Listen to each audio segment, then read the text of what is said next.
Assalamualaikum warahmatullahi wabarakatuh. Apa kabar semuanya hari ini? Saya harap semua dalam keadaan sehat agar bisa mengikuti mata pelajaran hari ini dengan baik. Dan jangan lupa untuk tetap menjaga kebersihan dan patuhi protokol kesehatan agar COVID-19 ini tidak semakin parah dan kita bisa melakukan semua kegiatan dengan normal seperti semula. Sebelumnya, perkenalkan, nama saya Adriansa Bagus Purwanto. Di sini saya akan mengajar mata pelajaran multimedia. Untuk presensi pada hari ini, kalian bisa mengisi Google Form yang telah saya sediakan. Kalian bisa mengakses link Google Form di deskripsi video ini. Dan selama saya mengajar mata pelajaran multimedia, saya menggunakan buku yang berjudul Desain Multimedia seperti ini. Buku ini ditulis oleh Bu Nanik Sri Rahayu. Kalian bisa mendownload e-book yang telah saya sediakan dengan mengklik link yang ada di deskripsi video ini.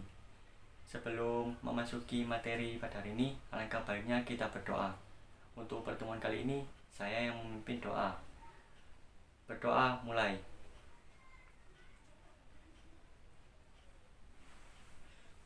Berdoa selesai.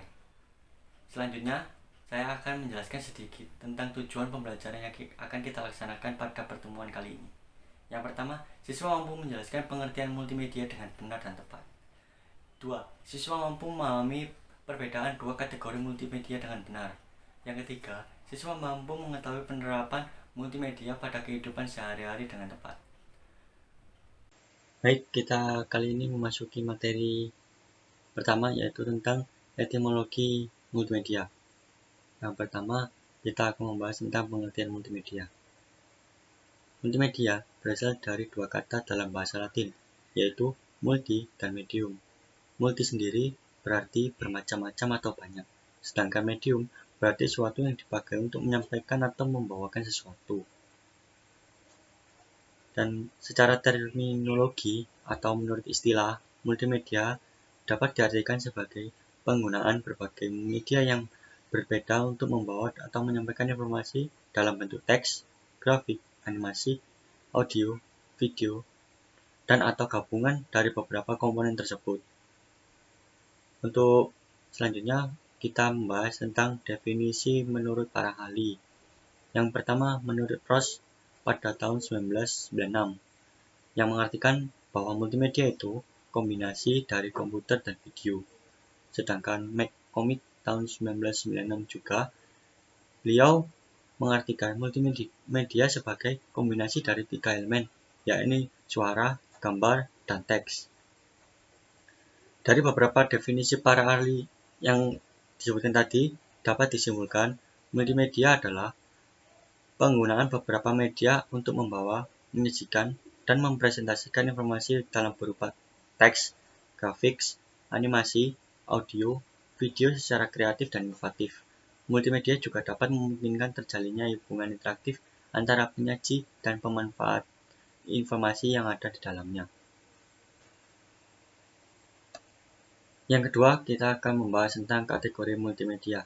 Kategori multimedia sendiri dibagi menjadi dua, yaitu multimedia content production dan multimedia communication. Dan yang pertama, kita akan membahas tentang multimedia content production.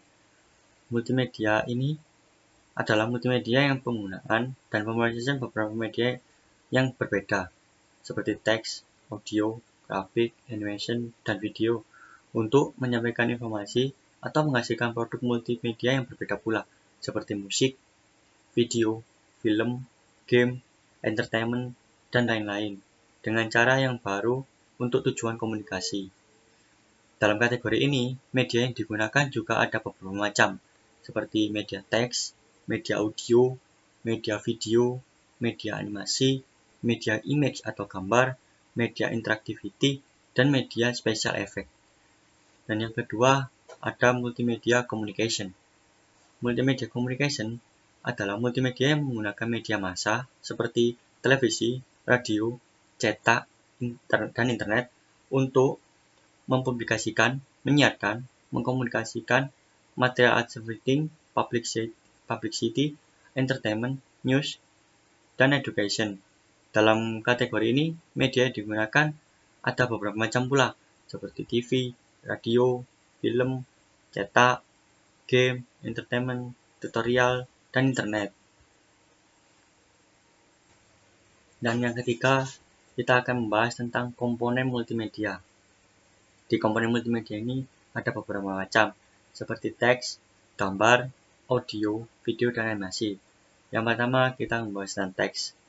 Teks merupakan tampilan dalam bentuk teks atau yang lebih dikenal dengan tipografi merupakan elemen yang cukup penting dalam pembuatan multimedia. Sebagian besar multimedia menggunakan teks karena sangat efektif untuk menyampaikan ide dan panduan kepada pengguna. Teks merupakan bentuk data multimedia yang paling mudah disimpan dan dikenali, serta file teks merupakan struktur yang sederhana. Teks biasanya mengacu pada kata, kalimat, alinea, dan segala sesuatu yang tertulis atau ditayangkan. Yang kedua, gambar atau grafik merupakan sarana pembentukan informasi yang lebih mudah untuk dipahami. Gambar juga merupakan salah satu komponen penting dalam multimedia karena dapat meringkas dan menyajikan data kompleks serta mampu menyampaikan banyak kata. Gambar dalam publikasi multimedia lebih menarik perhatian dan dapat mengurangi kebosanan dibandingkan dengan teks, sebab manusia selalu berorientasi terhadap visual. Yang ketiga, yaitu audio. Teknologi audio juga berperan penting dalam penyampaian informasi. Tanpa adanya audio dalam sebuah multimedia, maka hasilnya tidak akan lengkap karena dapat meringkas dan menyajikan data kompleks serta mampu menyampaikan banyak kata. Yang keempat, yaitu video. Video adalah gambar-gambar yang saling berurutan sehingga menimbulkan efek gerak. Pembuatan video dalam tampilan multimedia bertujuan untuk membuat tampilan yang dihasilkan dapat lebih menarik. Yang terakhir yaitu animasi. Animasi merupakan kumpulan gambar yang ditampilkan secara bergantian dan berurutan sehingga terlihat bergerak dan hidup. Pergerakan animasi akan lebih mudah dimengerti daripada objek atau gambar diam. Selain itu, animasi lebih menarik dan mudah dimengerti daripada hanya sekedar gambar karena lebih komunikatif dalam penyampaian sesuatu tujuan. Yang keempat, yaitu penerapan multimedia dalam kehidupan sehari-hari. Multimedia dapat digunakan pada semua bidang kehidupan manusia, apalagi dengan perkembangan teknologi yang sangat pesat seperti sekarang ini, yang sangat memungkinkan multimedia selalu hadir dan menjadi kebutuhan setiap orang. Contoh yang paling dekat dengan kita adalah televisi, radio, handphone, dan komputer. Yang paling utama adalah handphone. Setiap detik kita tidak bisa lepas dari handphone. Apalagi keadaan pandemi seperti sekarang. Banyak orang yang memulai menciptakan ladang bisnis dengan handphonenya. Penerapan multimedia menurut Vaughan dalam kehidupan sehari-hari manusia yaitu dalam bisnis. Yang pertama, seperti yang saya bilang tadi ya, orang-orang mulai menciptakan ladang bisnisnya melalui handphone dengan aplikasi-aplikasi yang memungkinkan kita untuk memasarkan sebuah produk yang kita miliki. Contohnya seperti Instagram, Facebook, Twitter, dan yang terbaru adalah TikTok. Apalagi dalam bisnis meliputi presentasi, pengajaran, pemasaran, periklanan, demo produk, database, katalog, dan lain-lain. Tidak ketinggalan untuk video conference yang memungkinkan adanya tatap muka tanpa harus berada dalam suatu tempat yang sama. Seperti yang kita lakukan sekarang ini. Dalam video pembelajaran, kita tidak perlu tatap muka, tapi kita masih bisa melakukan komunikasi. Dengan adanya multimedia inilah perusahaan-perusahaan dapat menjadi bisnisnya lebih lancar. Lalu yang kedua dalam bidang pendidikan. Aplikasi multimedia dalam bidang ini mengubah proses belajar mengajar yang konvensional menjadi lebih menarik dan interaktif, sehingga proses belajar mengajar tidak terlalu monoton seperti yang selama ini dilakukan di sekolah-sekolah pada umumnya. Contohnya ada aplikasi-aplikasi belajar seperti Ruang Guru, Wiper, Video, dan lain-lain. Aplikasi tersebut dapat disisipkan animasi-animasi yang tentunya menarik bagi anak-anak sehingga dapat membantu meningkatkan minat mereka dalam membaca maupun belajar hal lain. Lalu yang ketiga yaitu di rumah. Aplikasi-aplikasi dalam rumah sangat beraneka ragam, contohnya seperti komputer yang menggunakan CD-ROM atau DVD-ROM sebagai alat penyalur multimedia. Terdapat juga mesin-mesin permainan yang menggunakan televisi sebagai penyalur multimedia, seperti Sega, Nintendo, Xbox, dan PlayStation, di mana semua permainannya menggunakan elemen-elemen multimedia.